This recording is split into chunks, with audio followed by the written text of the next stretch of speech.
ആർളം ഫാമിൽ കുടിൽക്കെട്ടി താമസിക്കുന്ന ഭൂരഹിതരായ മുഴുവൻ കുടുംബങ്ങൾക്കും അടിയന്തരമായി ഭൂമി നൽകുക എന്ന ആവശ്യം ഉന്നയിച്ച് ആദിവാസി ക്ഷേമ സമിതി ആറളം ഏരിയ കമ്മിറ്റിയുടെ നേതൃത്വത്തിൽ ആർളം ഫാം TRDM ഓഫീസിന് മുന്നിൽ നടത്തുന്ന രാപ്പകൽ സമരം 2ാം ദിവസത്തിലേക്ക് കടന്നു.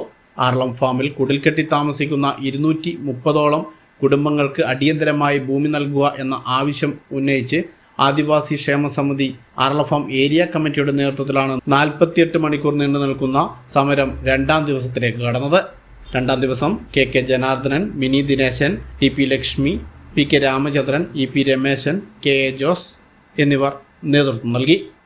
48 മണിക്കൂർ രാപ്പകൽ സമരം നാളെ രാവിലെ 10 മണിയോടുകൂടിയാണ് അവസാനിക്കുക. സമരത്തിന് ആധാരമായ കാര്യങ്ങളെന്ന് പറയുന്നത് നമ്മുടെ പുനരധിവാസ മേഖലയിൽ 3375 കുടുംബങ്ങൾക്ക് 1 ഏക്കർ വീതം ഭൂമി 2006 മാർച്ച് 3 മുതൽ 2009 പൂർത്തിയാകുമ്പോഴേക്കും അത്രയും കുടുംബങ്ങൾക്ക് ഇവിടെ ഭൂമി കൊടുത്തു കഴിഞ്ഞിട്ടുണ്ട്. സ്വാഭാവികമായും ഭൂമി ലഭിച്ചവരിൽ പകുതിയോളം പേർ 1736 ആളുകൾ മാത്രമാണ് നമ്മുടെ പുനരധിവാസ മേഖലയിൽ സ്ഥിരമായി താമസിക്കുന്നത് എന്ന് കണക്കാക്കപ്പെട്ടിട്ടുള്ളത്. ബാക്കി കുടുംബങ്ങൾ നമ്മുടെ പുനരധിവാസ മേഖലയിൽ താമസിക്കുന്നില്ല.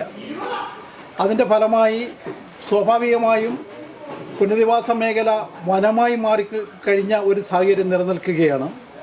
ഭൂമിക്ക് അർഹരായ നിരവധി കുടുംബങ്ങൾ പുറത്തു നിൽക്കുകയാണ്. ഈ ഒരു പ്രത്യേക സാഹചര്യത്തിൽ പുനരധിവാസ മേഖലയിൽ ഭൂമി ലഭിച്ച് ഇവിടെ സ്ഥിരതാമസമാകാത്ത ആളുകളെ ഒഴിവാക്കി അവർക്ക് അതിന് പകരം ഭൂരഹിതരായ ആദിവാസി കുടുംബങ്ങൾക്ക് ഭൂമി നൽകണമെന്ന ഒരു സാമൂഹ്യ ആവശ്യം പൊതുവായി പല ഘട്ടങ്ങളിലായി ഉയർന്നു വരികയുണ്ടായി.